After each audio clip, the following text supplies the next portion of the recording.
There's plenty of advice all over the internet, and this is going to be another video on that. But I want to make it a bit different. So by some chance, I stumbled on the monthly Illuminati YouTuber meetup, and I'm going to ask them questions that are maybe slightly different than what they used to. Alright, you're the assistant producer to Trash Taste. What would you say is your hardest part of the job? I mean, at times it could probably be like time management and trying to prepare everything ahead of time, I guess, for like episode topics or... Like, how do you handle time management if it like fucks up? In terms of like Trash Taste episodes? Yeah. Or, I mean, even...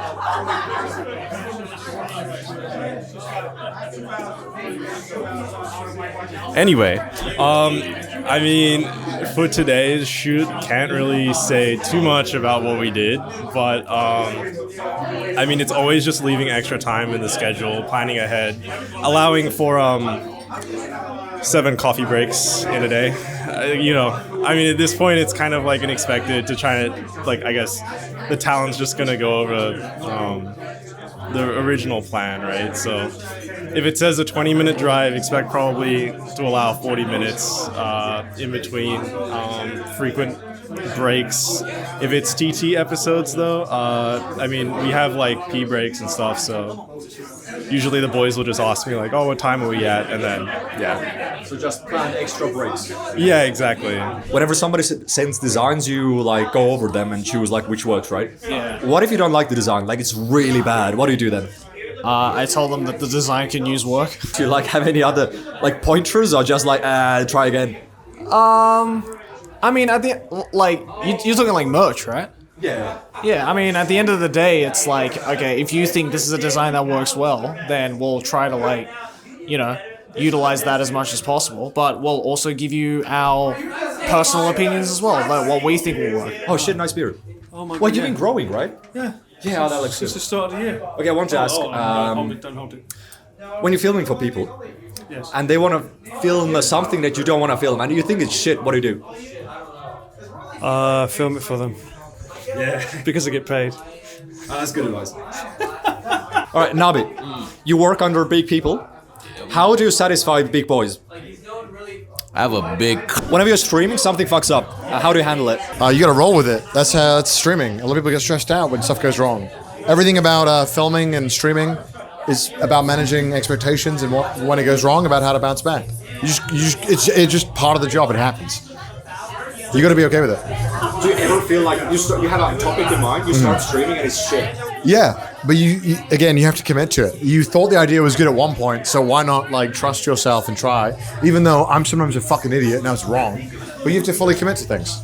Since you're a professional streamer, you don't always choose your audience. Yes. Do they ever annoy you? Holy shit, yes. So much. How do you deal with annoying viewers?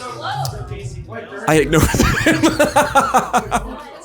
I just ignore messages that I find annoying. That's it. And then, or I make a joke about it. And then laugh about it. What do you do if you have art block? What do you say? What do you do when you have art block? You walk. Does that work for you as well?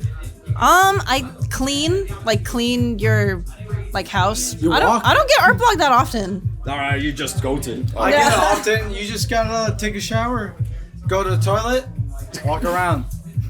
Just do normal stuff, honestly. When you make a documentary, you have like a specific idea and then you evolve it as you go through, or... I think... Yeah, with a documentary, don't script it. For example, the most recent one about the earthquake. Originally it was going to be about the mega earthquake in Tokyo, kind of preparing foreign tourists, right? Yeah. But then we went to Wajima and saw the whole town had been destroyed, and that became the focal point of the documentary. It became much more visceral and sort of powerful and important, telling the story of people that had lost everything. So yeah, a good documentary, I think it evolves on the fly to the people, the story you're trying to tell. Yeah, that's my biggest advice if you ever get into making documentaries. Yeah. And I wish, if I go back and do one thing, I would focus more on Wajima than I did. Do you have issues writing an essay? Of course I do. How do you handle it? I just panic and I get nothing done, and then I wake up the next day, and then sometimes I just in the zone, and then sometimes it's a week long, and I hate life. And sometimes you get a kiss from your wife and you're like, I see it now. That works like 10% of the time. 10%, I'll take it. All of the stuff you cover, has anything given a lasting impression, like in a bad way? Because you go into very weird things that I don't even want to have seen. I think about.